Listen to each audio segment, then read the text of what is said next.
This is In Clarity Podcast. I'm RJ Starr. You laugh. Short, breathy, sometimes silent, no punchline, no joke, nothing actually funny, just someone else speaking, maybe pausing, and you fill the gap. That small, reflexive laugh, the one you don't even realize you're doing, isn't about humor. It's about safety. The fake laugh is one of the most socially efficient behaviors we perform. It doesn't just soften tension, it signals alignment. It says, I'm not a threat. I get you. We're good. It's a reflex developed in a world where not laughing can register as distance, disapproval, or disruption. So you laugh, not because you're amused, but because you're managing the emotional temperature of the room. Most fake laughter happens during small talk, interviews, or when someone higher up the food chain says something vaguely humorous. But listen closer. The laugh usually comes too fast before you even register what was said. It's a response not to meaning, but to mood. Laughter, in that moment, becomes a tool of appeasement. In group settings, fake laughter is often contagious. One person does it, then another. It creates an emotional buffer, a blanket of sound that protects everyone from awkwardness. But underneath that shared performance is a quiet truth. No one wants to be the one who doesn't laugh, because not laughing risks exposure. You could be seen as cold, judgmental, or worse, unlikable. The fake laugh also shows up in moments of discomfort. Someone makes a mildly inappropriate comment, and you chuckle. Not because it's funny, but because calling it out would make things worse.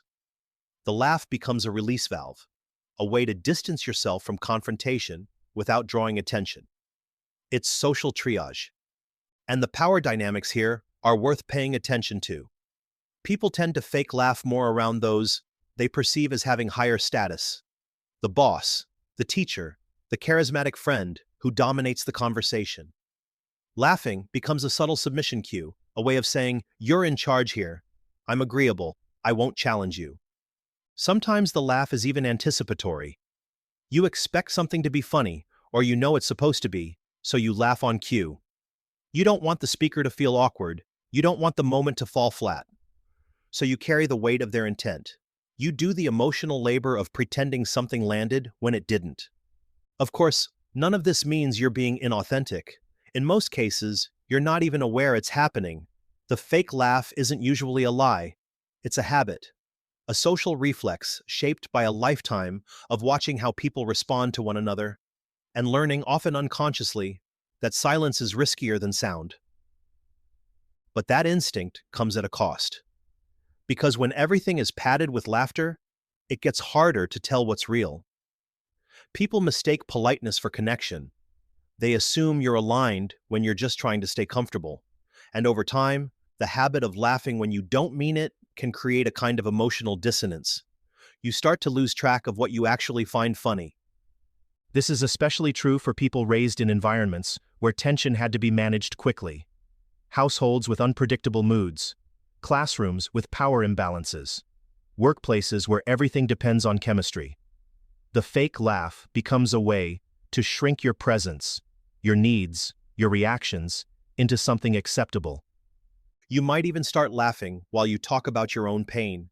It's one of the most common reflexes in therapy and conflict. You describe something hard, and you laugh, to lighten it, to make it okay, to signal that you're not asking too much. But the body knows what it's doing. The laugh is a shield, and shields work, until they don't.